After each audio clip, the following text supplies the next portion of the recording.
Hi, I'm Daniel Lucas, and welcome to Book 101 Review. Book 101 is all about the books that I read for the last 40 years, and today I have my special guest. He is the podcast host of Mission Matters, and of course, author of several books, no other than Mr. Adam Torres. Hey Daniel, man, a lot of fun being here. Thank you for having me, and I'm excited to get into our book, my book, Driven. Welcome to Book 101, Mr. Adam, and can you please introduce more about yourself? So Daniel, I'm, as I mentioned, the author of Driven. I'm also the host of the Mission Matters podcast. So I've interviewed over 6,000 individuals, created over 100,000 pieces of content, and I'm obsessed with helping other people share their stories. And that's one of the reasons why I created this book, Driven: How to Elevate Your Success as an Entrepreneur. Definitely amazing, Mr. Adam Torres. Thank you so much for sharing your talents to the world, your knowledge, and we are looking forward for more empowering books like this. So what drives you to succeed as an entrepreneur, and how can you maintain that motivation?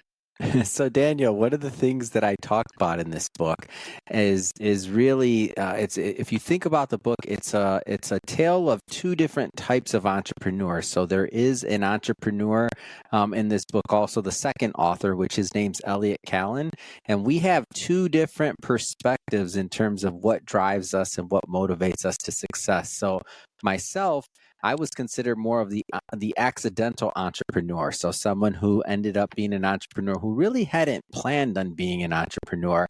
Whereas my co-author in the book, Elliot Kallen, he was what we called the serial entrepreneur. So he was the person that created many different businesses, sold some businesses, had some different successes there. So we both had two very different ways of approaching entrepreneurship. But at the end of the day, we were both focused on how can we add value? How can we add value to the marketplace? And that was some of our driving successes and motivations into what helps us succeed. So, Mr. Adam, how do you define success, and how does that definition influence your decisions? Success for me is part of it's monetary. So some people like to say, success isn't a monetary thing, or they think that that's not. But I do think money is a measurement. So that's definitely a component of success. That's one of the ingredients. Without money, it makes it really hard to do other things that you want to do, right? Or to provide for your family, or to provide jobs, and to provide influence for others, and to provide opportunities. The people that work for me, the people that we're able to influence, that we're able to touch, again, the jobs we provide. So money is a big component of this. Another piece of it is the name of my company and our platform is called Mission Matters. So I think a big part of success and to have a successful life is to really be aligned and to be doing something that aligns with I use the word mission. Some people use the word passion. Some people use the word purpose.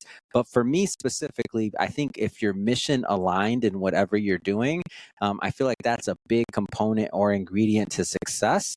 Another component for me is some type of faith or spirituality. So I'm Christian. I'm raised Catholic. I'm Catholic. So that spiritual aspect, that component to me, having a good relationship with the source or the creator, for me, that's a big piece that I think ties into success, because you can have money, you can have a lot of other things, but if you don't have that relationship with your creator, and if you're not thinking that way, I think you're missing out on a whole lot. So those are, let's just say, three of my key components, and I say ingredients that make up that recipe for success. Beautifully articulated, Mr. Adam. Very well said. So, what habits can you develop to stay focused and productive daily? First thing is consistency in whatever you're doing. So whatever you say is your number one activity, the number one. If you're going to be a writer, guess what you have to do every day? write. It sounds obvious, but so many people tell me they want to be writers, and I ask them, when's the last time you've written? And I'm thinking they're going to say earlier this morning or an hour ago or a couple hours ago. No, normally they're like, well, I'm going to be getting back on this book project. I'm like, well, when's the last time you've been writing? A month ago. I'm like, it's hard to be a writer if you're not cranking out words. Like, if you're a writer, then guess what your output is? It's called words on a page, or words on your laptop. So in my case, I am an author, but my daily profession is I'm a podcaster. So if somebody asks me, when's the last time you recorded an episode? My response goes something like this: today I recorded 10. So not only did I record 10, but I was interviewed 2 to 5 times. So every single day, that's what my thing is.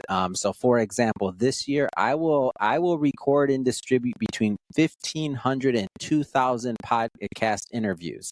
So if you think about that, that's 40 years of content for the average show that puts out, let's say 50 episodes a year. I'm putting out 40 times that. So if you ask me, am I a podcaster or am I serious about this game or this sport of podcasting? Ask me when the last time I recorded an episode is. I might tell you, hold on, I'm recording one right now. Let me hold for a moment. Let me finish this episode. I'll get right back with you. Certainly, and congratulations belong to 2.5 popular show globally. So how do you handle failure, and what strategies do you use to turn setbacks into learning opportunities?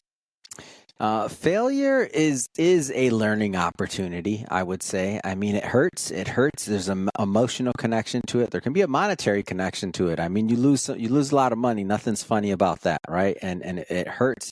Your family hurts. Everybody hurts when you lose a lot of money because you make a decision or an investment on something that you thought was going to be a win, and it didn't turn out quite the way you wanted. It could be a piece of real estate. It could be a business. It could be a project that you invested your time and the opportunity cost of doing one project versus another. So time is the big one to waste and to spend on. So what I like to do is I like to look back and at least get a little bit of a return on my investment for that failure in the form of education.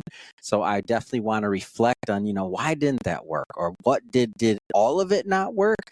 Did a piece of it not work? Is there something I can salvage? Was there a learning experience, or was I just stupid? I mean, and I'm not going to lie, there's been some decisions in my lifetime where, I was just stupid. It was maybe young and inexperienced in a business, or I took a chance, or I took an unnecessary risk that in retrospect, I learned from, and I won't do that same thing necessarily again. But ultimately, as long as you continue to play the game, and as long as you continue to show up for whether it's work, whether it's your project, whether it's your craft, whether it's your show, whether it's, hey, the first book you wrote didn't sell, it sold 10 copies and your mom bought 5 of them. Like like whatever that happens to be. I mean, it does. If you want to be a serious author, guess what? You got to write another book. Yes. you got to learn from that. You got to get better. You got to test your material. You got to say what went right, what went wrong. Like, for everybody's journey is going to be a little bit different. So in one sense, you can say I've done over 6,000 interviews. Okay, great. I'm in the top 2.5% of podcasters, but I'm not in the top 1%. So maybe, who knows? Maybe I'm the worst podcaster. Could be. I did over 6,000 episodes and I'm not the top 1%. Who knows, right? But guess what? I'm going to keep on recording. I'm going to keep on getting better. And that is my goal, to be in the top 1%. So I'm going to keep on persevering till I hit that goal. And then I'm going to keep on and I'll set new goals. So it's kind of like your perspective on it. But perseverance, man, you got to show up. You got to work. Certainly.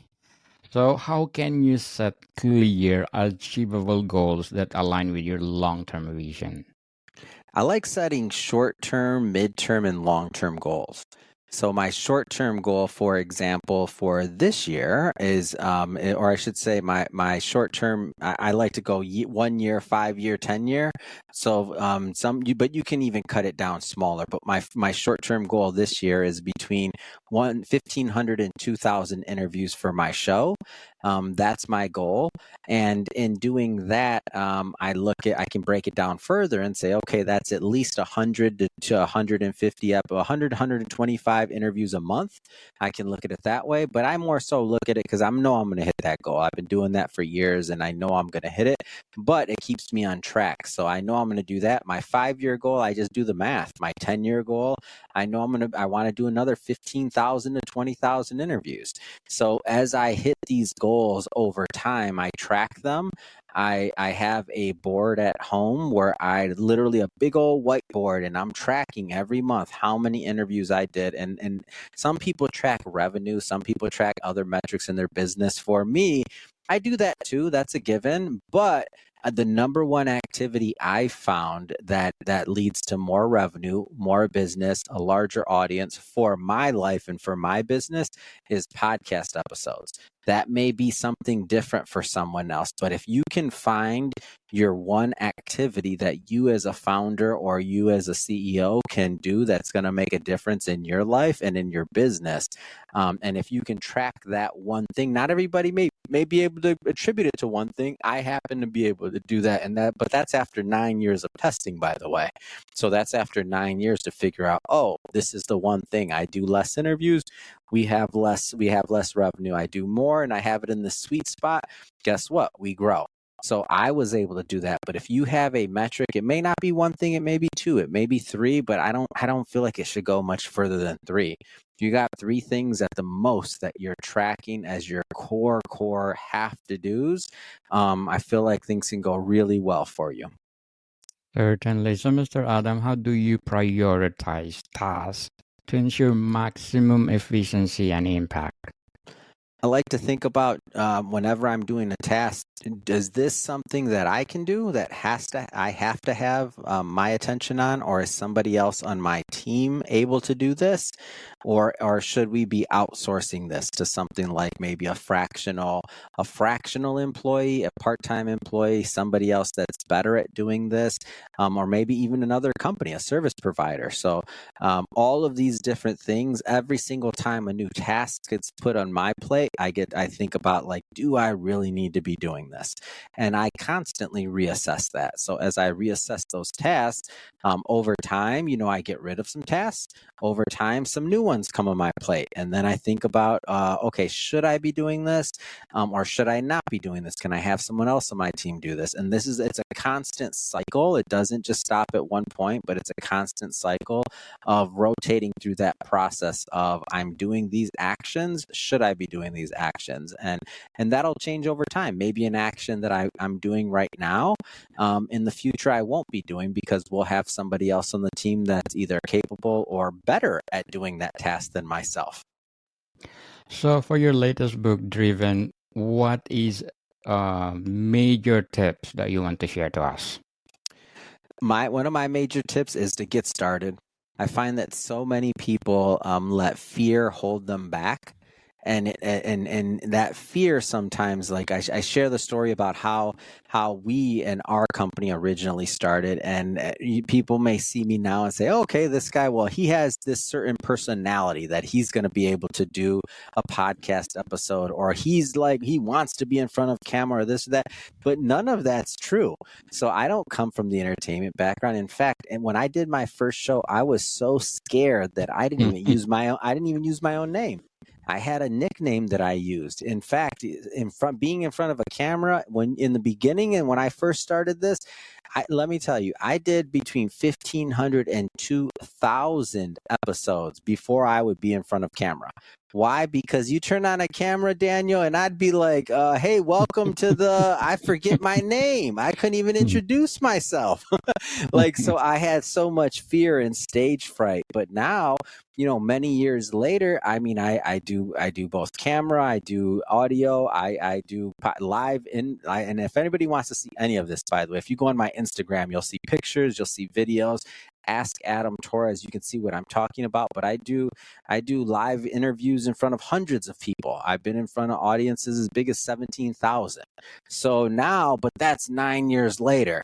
So my takeaway, one of my big ones from the book is like, you can't judge where somebody's at today thinking they just started that way. Like that's after thousands and by the way, I'm a slow learner. For other people, it's not going to take thousands of episodes. Some people have that in them already. If you have that in you already, good for you, because you're way ahead of where I started. They gifted. And people stop procrastinating. If you have the passion to do what you want to do in life, please do share to the world like Mr. Adam Torres. So, what steps can you take to develop a winning business strategy that sets you apart from the competitors?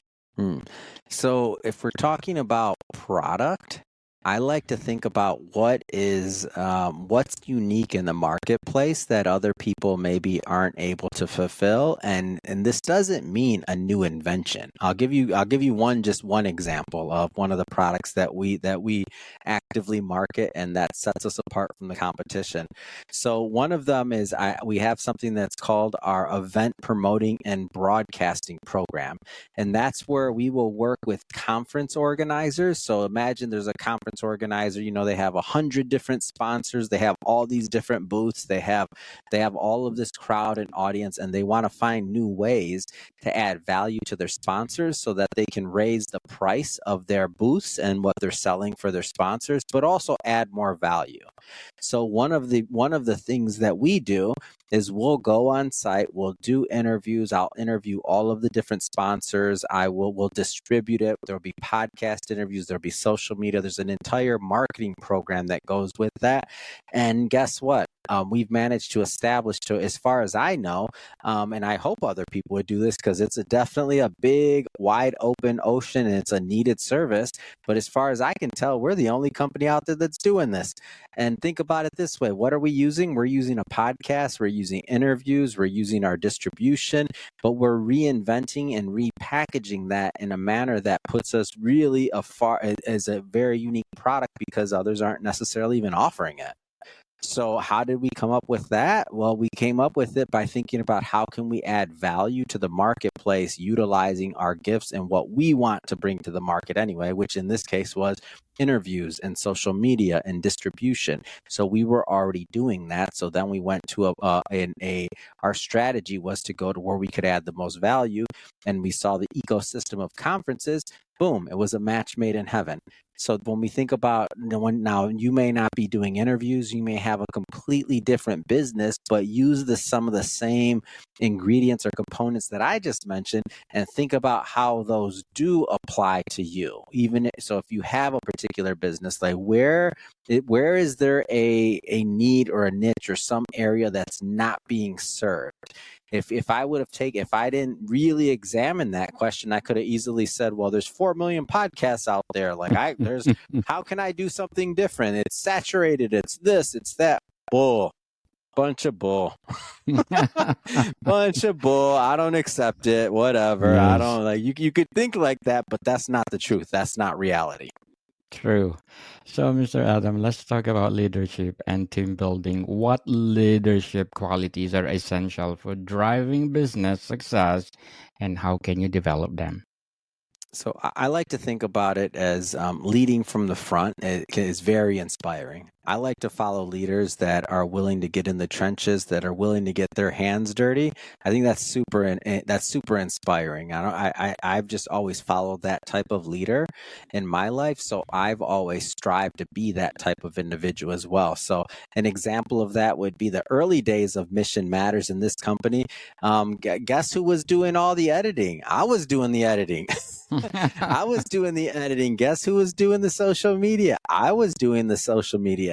Now we have, over a team of 30. And so we're not huge like, maybe iHeartRadio with 3,000, 4,000 plus employees, but we like to put out great content. And I feel, and I try for it to be more inspiring for my team to know, hey, I edited too. I can have a conversation with my editors, with my writers, with my graphic designers. Why? Because some of the old processes I designed, which have long since been upgraded, perfected, and made better by all of the individuals on my team, but they understand that, hey, I started doing that too. So if we have a big workload of editing or of creating designs or content, and we have to work extra hard to make sure, some deliverables are ready for a client, they know I've been doing it too. And I've been in the trenches for years doing the same type of work. So I find it inspiring when others are leading from the front. So I try to, for my organization, lead from the front as well. I don't ask somebody to do something that I've never been willing to do or haven't done myself. So, Mr. Adam, do you consider yourself as a leader or a follower? Both. I'd say both. I'm a leader, but I mean, in order to lead, you have to be willing to follow. There's always somebody that's ahead of you in something. Like if you think that you're going to lead every initiative or everything, then that'd be pretty delusional. I'm not the best. I'm not the best qualified to lead everything, man. If I'm not willing to follow, I may be leading in my business or in podcasting or some other things, but you want to talk about, I don't know, saving the planet or talk about like saving the ocean or saving climate change or all these other topics. I'm a follower. I don't know how to do those things. I'm not that educated to that point to where I have the solution. So I have to get information from other individuals that I feel are more educated and that I trust, and I have to follow. Otherwise, I don't learn myself, even just to learn. So, Mr. Adam, what will be your advice for those people out there who want to cultivate their passion? Work on it every day.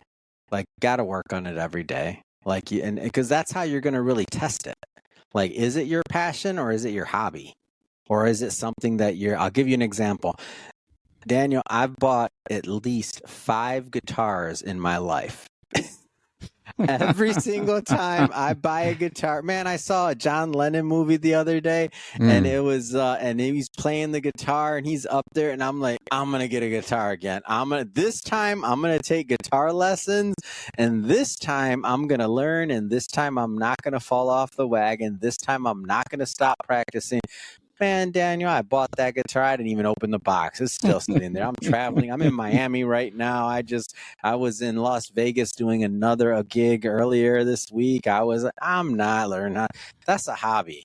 That's not my passion, man. And why do I know it's not my passion? Because I'm not doing it every day. And I don't go to bed thinking about playing the guitar. I don't wake up thinking about the guitar. When it's inconvenient and when it hurts and I don't feel like doing it, I'm not trying to play the guitar.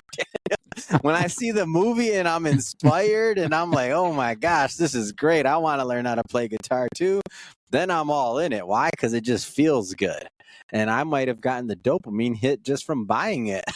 I bought the guitar. I already feel good. I haven't played a single note. Definitely, for sure, it's your hobby. So, Mr. Adam, let's talk about financial and business growth. How do you manage business finances effectively to ensure long-term sustainability? Cash flow is king. I mean, you need it. We Cash need money. matters. Cash matters. Hey, mission matters, but cash matters. It's like oxygen, right? You need it to breathe. If you don't, and so in order to do that, you need to have a good team. CPA, if you have a CFO, if you don't, if a fractional CFO, if you just have to have it in order if you want to be in business. And it may be okay when you're, smaller. You may be able to manage some things, but just be careful because as it gets bigger, you don't want to mismanage or make the incorrect decisions or put cash somewhere and think something's working and it's not. And even just, I've seen this many times. Something as small as you start spending a little bit too much on advertising or on marketing or on other things, you kind of lose track, and then you're like, well, wait a minute, where'd my profit go this year?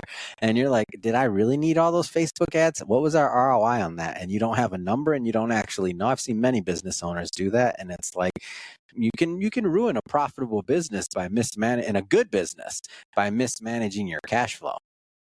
Certainly. So, how can you leverage networking and partnership to expand your business opportunities? So one of my mentors, his name is Christopher Kai, and he's known as the billionaire networker. And one of the things he's taught me from day one is you got to be in the right room. Like you're in the wrong room and you're networking and you're doing. I mean, there's a difference between being at a free business event that's super convenient, that's around the block from your house, and that all the same people always go to, and it's very easy because it's by your house and you just walk by it and you're like, oh yeah, we're all gonna conveniently sit here. There's a difference between going to that free event that's low-hanging fruit and that doesn't take any time or real effort, and getting your butt on a plane and going to a conference or going to a mastermind and spending some real money to attend with other really serious people. Like there's a difference. So you could, there's some people that spend years in that coffee shop or at that free event or at that Denny's. First off, if you got a networking event, no offense, and you're at Denny's or you're at IHOP, okay.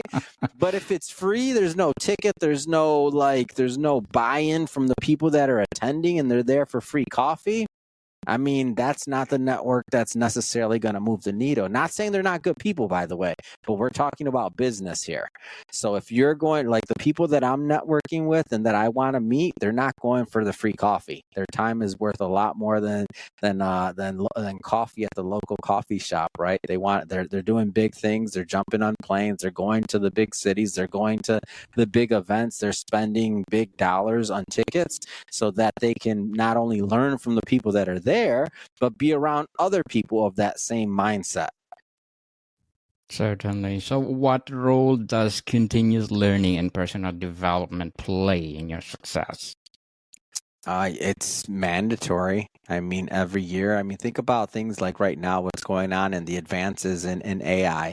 If somebody was done learning after college, and if you're not picking up a book or you're not doing anything else or not, continue your education, what do you do about AI right now?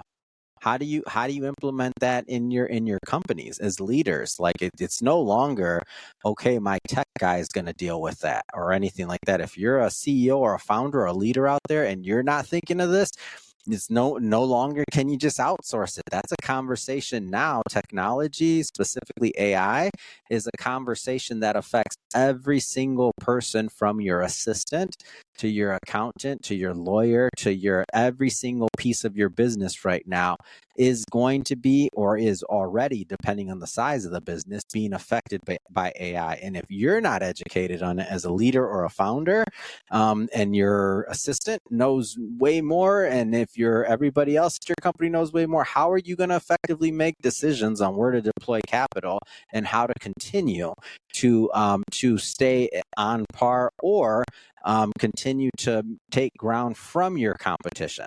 Because the ones that are educating themselves and that are figuring it out are little by little, day by day, gaining on and taking market share from you. You just don't know it yet.